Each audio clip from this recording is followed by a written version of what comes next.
What's going on, everyone? Welcome back to Redonkulous Gaming.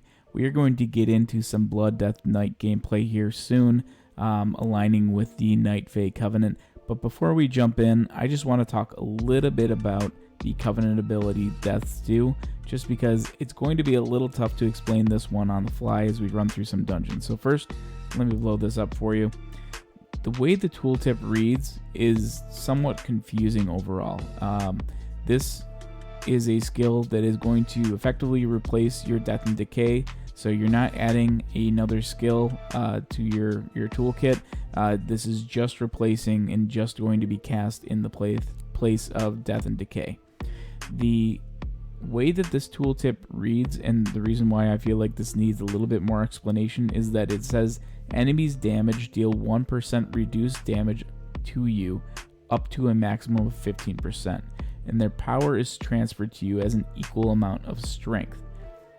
This in turn, when we talk about a blood decay, will enable Heart Strike to hit up to 3 additional targets. So you're already hitting generally 2 targets, so you can hit up to 5 targets. So where this gets confusing more specifically is the way in which the damage against you scales. So we're going to go ahead and just hit a dummy here for a second.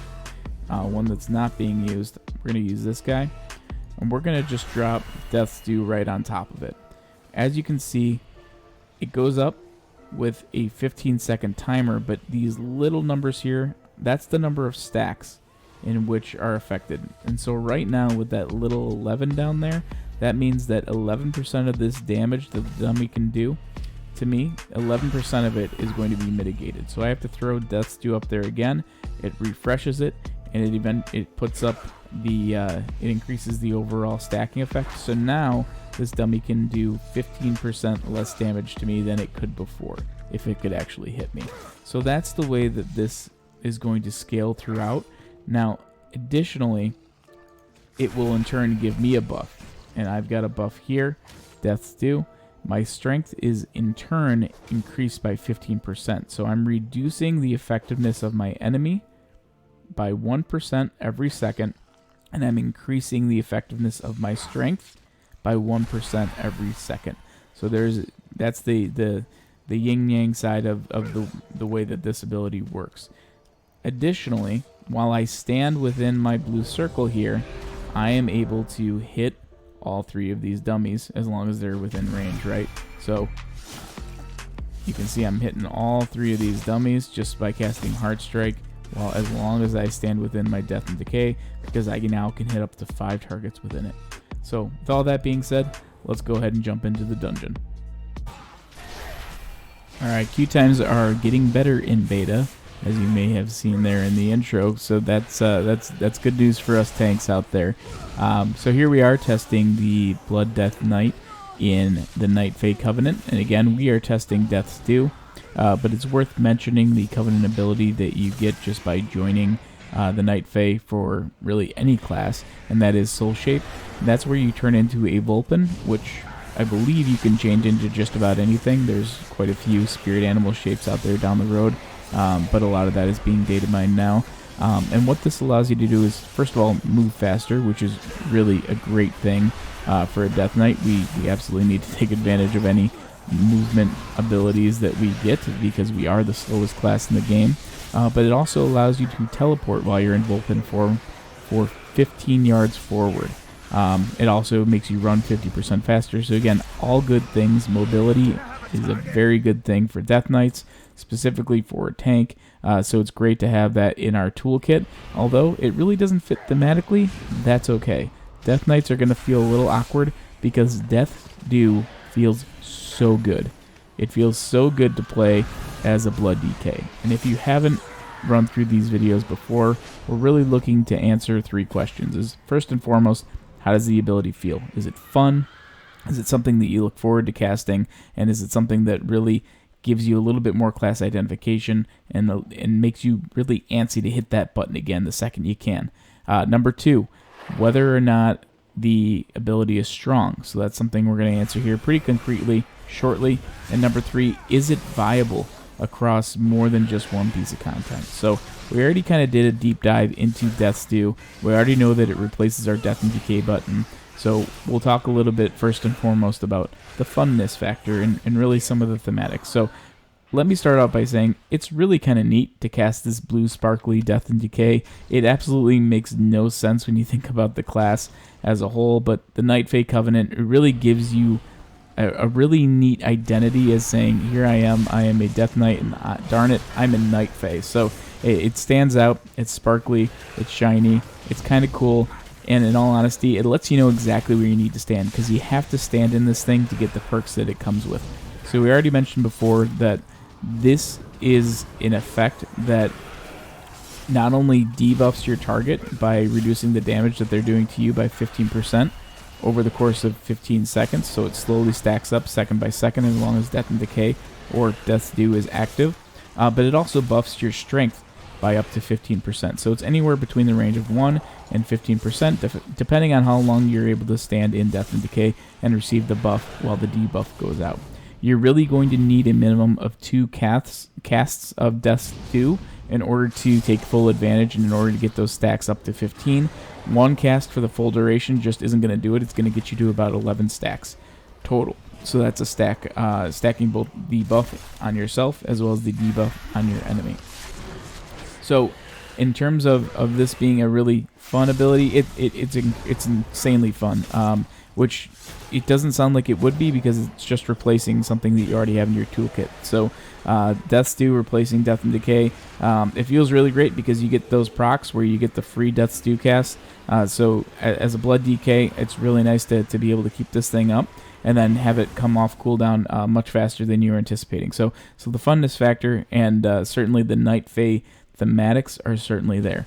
As far as the ability strength, I don't need to mince words when I need to say this ability is incredibly strong right now for Blood DKs. Being able to mitigate damage up to 15% and essentially keeping that up on bosses darn near 100% of the time is a really great thing, because once you hit 15 stacks on a boss, the timer every second starts to tick down. So you can maintain 15 stacks for those 15 seconds, but odds are you're going to get another Death's Due up on them again, where it's just going to maintain those stacks. You don't need to rebuild it. It's going to stay at 15, and it's just going to it's going to reset the timer. It's going to start it at 15, then the second the boss or whatever mob you're hitting leaves your Death's Due aura on the ground, that's when the timer starts to go down. So the overall strength of the debuff and reducing all incoming damage by 15% is freaking awesome.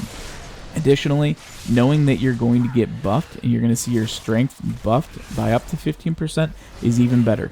Keep in mind that since we are getting stat squish and level squish down to 60, our primary stats suddenly hold a lot more weight and a lot more importance than they do in BFA, especially with the corruption system. So primary stats are going to be the one thing you're going to be chasing and going after. So having your strength buffed is just going to help with the damage output as well as the damage incoming.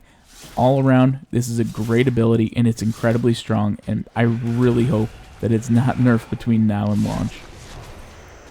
Last but not least, is it viable, right? Is this ability viable beyond just the dungeon setting, the raid setting, PvP, so on and so forth? And again, just to reiterate, we are talking about the Blood DK. We are not talking about Unholy. We are not talking about Frost.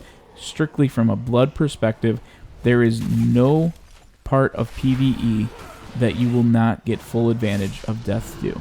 The only time, and this is really nitpicking here, but if things die too quickly and you're not able to get your full 15 stacks and carry that into the next pack, that's the only negative, is if things die way too quickly.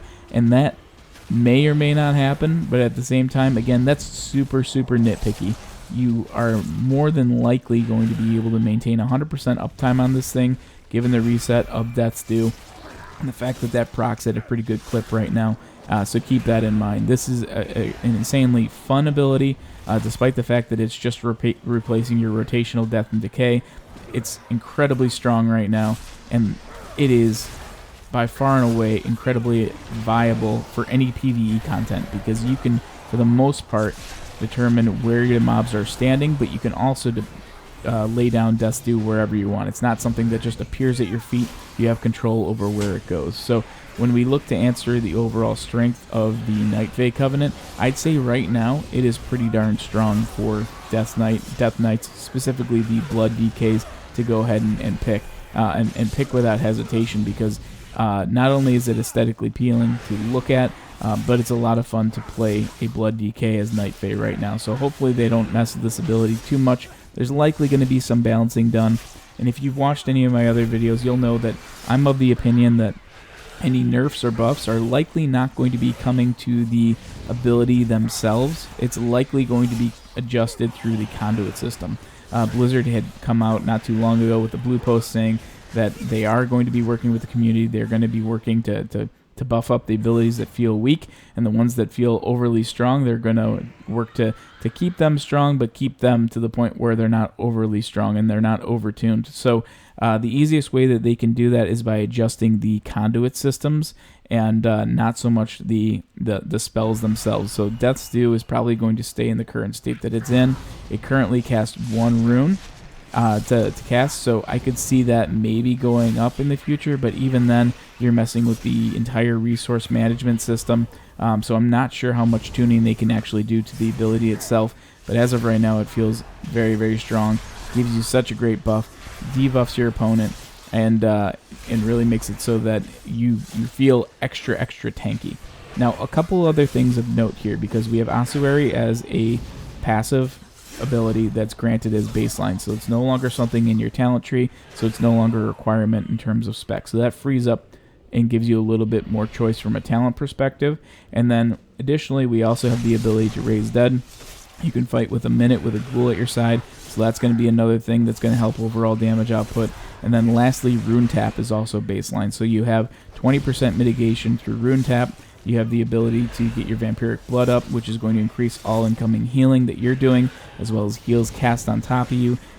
You have your Dancing Rune weapon, which is going to help you to get your bone armor up as fast as possible. So Blood DKs are in a really, really good spot, and specifically by joining the Night Fae Covenant, you're really going to have some extra perks that, quite frankly, are just not there for some of the other Covenants right now. So I'd love to know your comments. I'd love to know your thoughts. So please feel free, comment below. Let me know if you're on the same wavelength as I am. Really hoping that they don't touch the ability too much. I'm sure we'll see some adjustments come through conduits, but that's okay. Blizzard, please, please, please leave Blood DKs alone. It's been a long time since they've been on top.